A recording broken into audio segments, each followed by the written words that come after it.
उससे पहले बहुत शुक्रिया। धन्यवाद। अमित, सबसे पहले तो हम आपसे जानना चाहेंगे कि हम लगातार आपके ट्वीट्स पढ़ रहे थे और उसमें आपने जिक्र किया है बीपीएससी टीआरई 3.0 में शिक्षकों की ज्वाइनिंग का, और आपने तो बड़ी बात कह दी है, साफ साफ कह दिया है कि इसमें बड़े पैमाने पर गड़बड़ियां हो रही हैं। ऐसा क्यों कहा अमित विक्रम ने? देखिए, ऐसा हमने इसलिए कहा कि लगातार शिक्षकों के फोन कॉल्स आ रहे थे और उनका ये कहना था कि जहाँ पे शिक्षकों की जरूरत है वहाँ पे शिक्षकों की पोस्टिंग नहीं हुई है, और जहाँ पर शिक्षक पहले से हैं वहाँ पे लगातार शिक्षक पर शिक्षक भेजे जा रहे हैं। सहरसा के एक साथी ने फोन किया और वहाँ के एक विद्यालय का उदाहरण देके कहा कि उस विद्यालय में प्राथमिक शिक्षक मतलब प्राथमिक विद्यालय है, वहाँ पे प्राथमिक शिक्षक की पोस्टिंग होनी थी, मात्र 130 बच्चे नामांकित हैं, 2 कमरे हैं और वहाँ पे 13 शिक्षक हो गए हैं। अब क्या बात कर रहे हैं? उस स्कूल में 13 शिक्षकों की पोस्टिंग 13 शिक्षकों की पोस्टिंग हो गई है। मतलब पहले 5 थे, 8 और भेज दिए गए। तो इस तरह का हुआ है। अन्य कई ऐसे स्कूल है, जैसे कि मेरे ही गृह प्रखंड में, मेरे गांव में एक स्कूल है, बेसिक स्कूल खंडवारी मध्य विद्यालय है, वहां पे 6 to 8 के शिक्षक नहीं है। बगल में एक और गांव है बेसिक स्कूल खैरा, मेरे ही गृह प्रखंड की बात मैं बता रहा हूँ, वहां पे भी 6 to 8 के शिक्षक नहीं है। तो वहां पे 6 to 8 के शिक्षक भेजना चाहिए थे, वहां पे एक भी शिक्षक नहीं भेजा गया है। और वहीं उसी प्रखंड में कुछ ऐसे स्कूल हैं जहाँ पे कि पहले से ही हिंदी के शिक्षक हैं, एक और हिंदी का शिक्षक भेज दिया गया। किसी स्कूल में गणित का शिक्षक पहले से, फिर से गणित का शिक्षक भेज दिया गया है। तो इस तरह की अनियमितता हुई है, और इस अनियमितता की मैंने देखिएगा, आपने जब मैंने पोस्ट किया सुबह फेसबुक पर, तो उस पर सैकड़ों शिक्षकों ने कमेंट किया है और अपने अपने आसपास के स्कूल का उदाहरण दिया है कि हाँ हमारे यहाँ भी है, हमारे यहाँ भी है। और ये आप यानी कि आपके बातों से इत्तेफाक रखते हैं? बिल्कुल। आप, मैं कह रहा हूँ ना कि फेसबुक पर मेरे इस पोस्ट में जो कमेंट्स आए हैं, आप उनको देखेंगे, सिलसिलेवार ढंग से लोगों ने उदाहरण दिया है कि हाँ हमारे बगल में इस विद्यालय में ऐसा है, इसमें ऐसा है, जहाँ शिक्षक चाहिए थे वहाँ शिक्षक नहीं है, जहाँ नहीं चाहिए थे वहां पर है। तो इस तरह की एकदम अनियमितता हुई है, और इतने दिनों से, जबकि पोस्टिंग ऐसा नहीं कि हड़बड़ी में किया गया है, काफी समय लिया गया, और समय लेने के बाद भी अगर इस तरह की गड़बड़ी हो रही है, इसका मतलब है कहीं ना कहीं विभागीय आदेशों का पालन निचले स्तर के पदाधिकारी नहीं करते हैं। जिले के पदाधिकारी या प्रखंड के पदाधिकारी हैं, वो सही से रिक्ति नहीं भेज रहे हैं। क्योंकि हम लोग जिले में, जब मैंने तो खुद में पिछले बार, मेरे वहाँ एक झील है, वहां पर झील पर एक स्कूल है, उस स्कूल में शिक्षक नहीं थे, तो मैंने लोक शिकायत निवारण में कंप्लेंट डाला, तो कहा गया कि नहीं, हम लोग पोस्टिंग यहाँ से नहीं करते, पटना से होती है। तो हमने उस लोक शिकायत निवारण में ये कहा था कि ये रिक्ति भेजेंगे तब तो वहाँ पोस्टिंग होगी। तो इस बार वहाँ शिक्षक आए हैं, इसका मतलब तो ये स्पष्ट है कि ये लोग पोस्टिंग सही से नहीं भेजते हैं, कि कहाँ कितनी रिक्ति है, कहाँ कितना पद खाली है, पद स्थापना विवरणी जो होता है वो सही से नहीं भेजा जा रहा है। इस वजह से इस तरह की अनियमितता हो रही है। तो विभागीय पदाधिकारियों को चाहिए कि वो जिले और प्रखंड के जो शिक्षा पदाधिकारी हैं उनसे सही से रिक्तियां ले।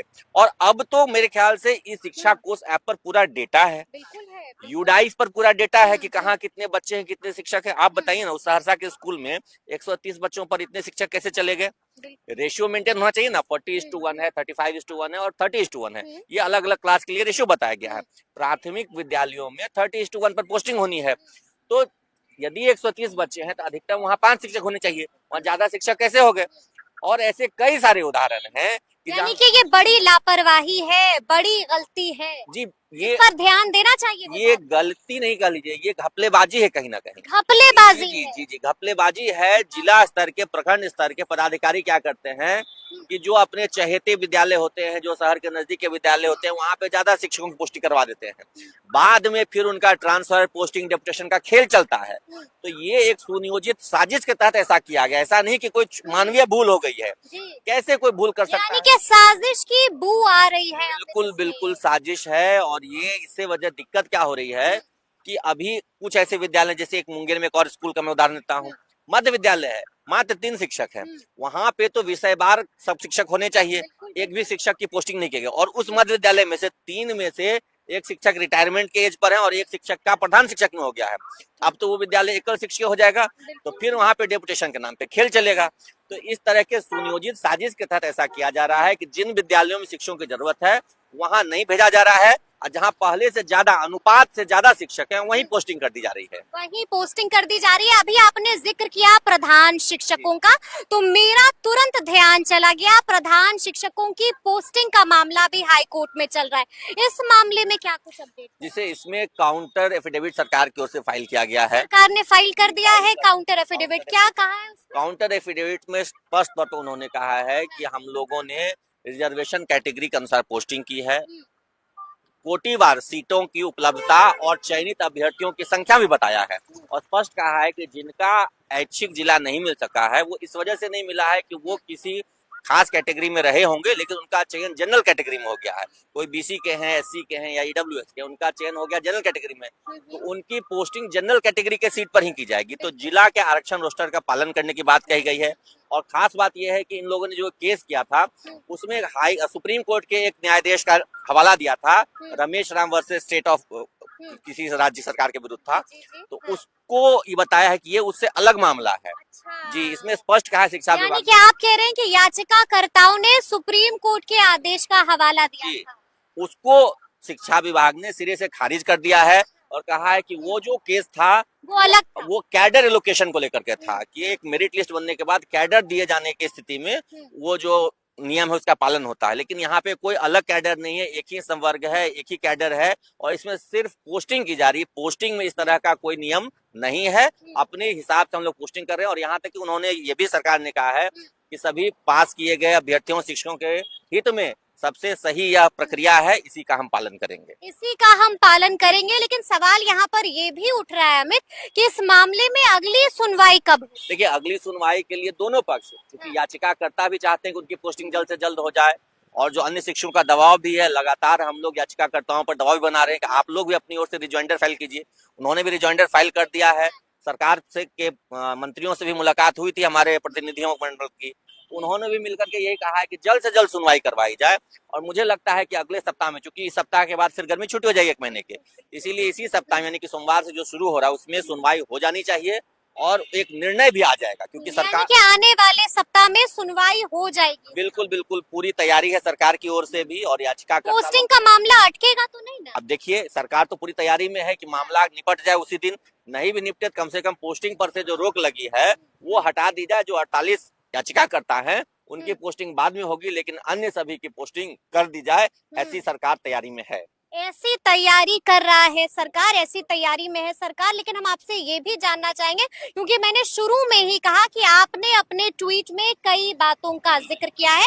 आपने ये भी बताया कि बक्सर से भी बड़ी खबर आ रही, क्या हो गया है? बक्सर के विषय में तो मैंने क्या, वहाँ पर एक शिक्षिका थी, हाँ। नवनियुक्त शिक्षिका थी, 2022 में बहाली हुई थी। वहाँ विद्यालय में कई तरह की गड़बड़ियाँ थी। वहाँ के प्रधान कई तरह की गड़बड़ियाँ मतलब जैसे कंपोजिट ग्रांट, विद्यालय रख रखाव के लिए पैसे आते हैं, एमडीएम का जो चावल या पैसे आते हैं उसके लिए, उसमें गड़बड़ियां थी। तो वहाँ की एक शिक्षिका ने शिकायत की थी। उन्होंने वहाँ के स्थानीय पदाधिकारियों की शिकायत की थी, तो वहाँ के प्रधानाध्यापक जो थे उस शिक्षिका को परेशान करने लगे, तंग करने लगे। हेडमास्टर परेशान? जी, हेडमास्टर परेशान करने लगे, तंग करने, फोन करके गाली गलौज भी की और कॉल करके गाली? जी, इस तरह का मतलब महिला शिक्षिका को गाली? बिल्कुल गाली दी। और वो सारा उन्होंने हमसे संपर्क किया था, तो हमने अपने स्तर से प्रयास किया कि उनकी समस्या सुलझ जाए। और उन लोगों को हमने कहीं से नंबर लेकर के, विभागीय नंबर जो है एसीएस सर का दिया, और उन्होंने डायरेक्ट, शिक्षिका महोदया ने डायरेक्ट एसीएस सर को अपनी शिकायत दी।